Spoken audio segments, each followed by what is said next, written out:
Hello everyone. I hope that you all are happy and healthy at your places. Students, today we are not going to do any academic topic or chapter. Today I am going to discuss with you the difference of these two words which are written in front of you. The first one is LIE lie and the second one is LAY lee. अब आप सोच रहे होंगे कि ये तो बहुत ही आसान है, इसमें डिफरेंस बताने वाली क्या बात है? बिकॉज आप सबको कहीं ना कहीं पता है कि LIE लाई होता है झूठ बोलना, है ना? तो झूठ बोलने वाला मीनिंग तो सबको पता है, सब कभी ना कभी बोलते हैं क्योंकि बहुत आसान होता है। तो लेकिन do you know about another meaning of LIE lie and how it confuses with LAY lay? Use आप ये वाला लाई भी करते हो जिसके बारे में मैं बात कर रही हूँ, लेकिन many of you does not know the actual usage or the actual form in which they should be used. So that is what we are going to do today. lie झूठ बोलना तो आप सबको पता है, लेकिन आज हम दूसरे lie के बारे में बात करेंगे और उसका डिफरेंस क्लियर करेंगे ले से. These are the two words बच्चे which confuses not only we people but also the native speakers of English. They also get confused sometimes with the use of these words. And if they know that how to use it, then it might be difficult for them to put them into rules. But today we'll understand both these terms, both these words properly with their proper differences. So let's begin. Here is the difference between the two words LAY lay and LIE lie. एक तो हम सब ने clear कर लिया, वो क्या था? झूठ बोलना. बट झूठ बोलना गलत बात होती है, so never tell a lie. Okay, now let us discuss the second lie. दूसरा लाई कौन सा होता है? तो here are two words both written in front of you. The first one is LAY lay. ये दोनों ही जो है वर्ब की फर्स्ट फॉर्म है. ओके, और ये दोनों ही वर्ब्स हैं, लेकिन अब इनका हमने यूज़ कहाँ किस तरीके से करना है, दोनों में क्या डिफरेंस है वो हम देखेंगे. The first one is LAY lay. Lay means to put or place something. It means here the action is performed on something else, on some object, on some person.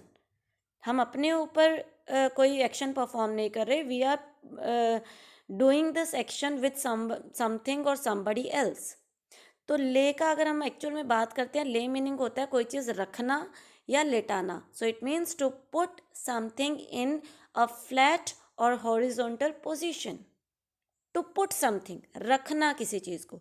जबकि लाई क्या होता है? लाई होता है टू रेस्ट, खुद rest करना, और या फिर खुद को हॉरिजॉन्टल पोजीशन में लेटाना. अब डिफरेंस क्या समझ में आया?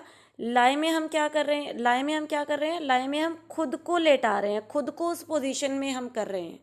लेकिन ले में हम हॉरिजॉन्टल पोजीशन में ही कोई चीज़ रख रहे हैं, खुद को नहीं लेटा रहे वहाँ पर, हम किसी दूसरी चीज़ को वहाँ रख रहे हैं. So that is the difference between the two. अब यहाँ पर क्योंकि एक्शन किसी दूसरी चीज़ पर हो रहा है, तो इसीलिए ले is always followed by an object.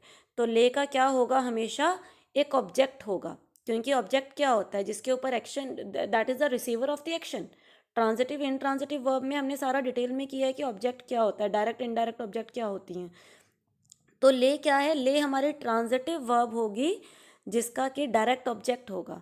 लेकिन लाई का कोई भी डायरेक्ट ऑब्जेक्ट नहीं होगा. It is not followed by any object. और जिस वर्ब का ऑब्जेक्ट नहीं होता वो क्या होती है? That is called an intransitive verb.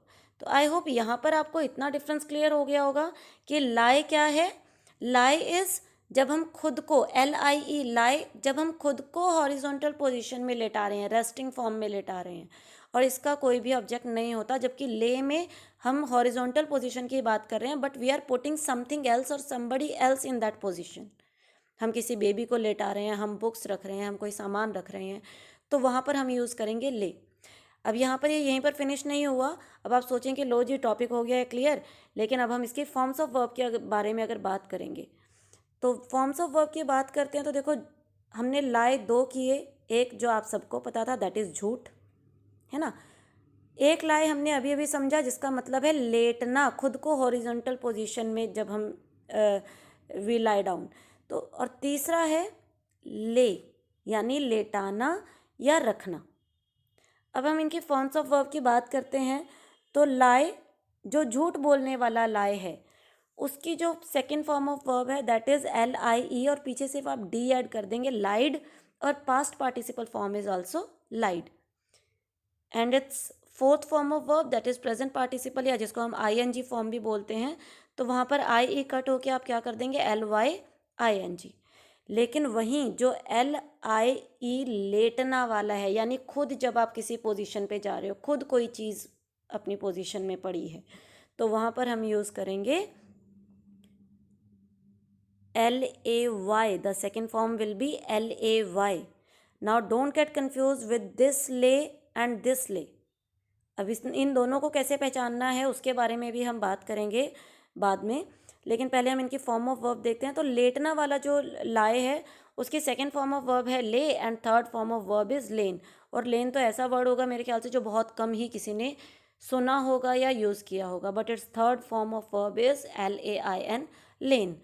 And its fourth form is again same, लेकिन आपको इसका मीनिंग अकॉर्डिंग टू सेंटेंस आपको पहचानना है कि यहाँ पे झूठ वाले लाइन की बात हो रही है या फिर लेटने वाले लाइन की बात हो रही है।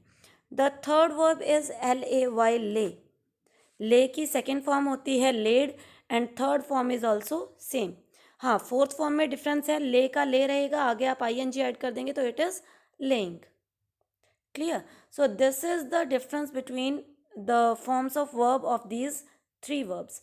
अब यहाँ पर बात आती है कि सेंटेंस में अगर ले आ गया तो हम कैसे पहचानेंगे कि वो लाई का पास्ट टेंस वाला ले है या इस वाले ले की फर्स्ट फॉर्म ऑफ वर्ब है, यानी वो लेटना वाला ले की पास्ट टेंस है, सेकेंड फॉर्म ऑफ वर्ब है, या लेटाने वाला ले है।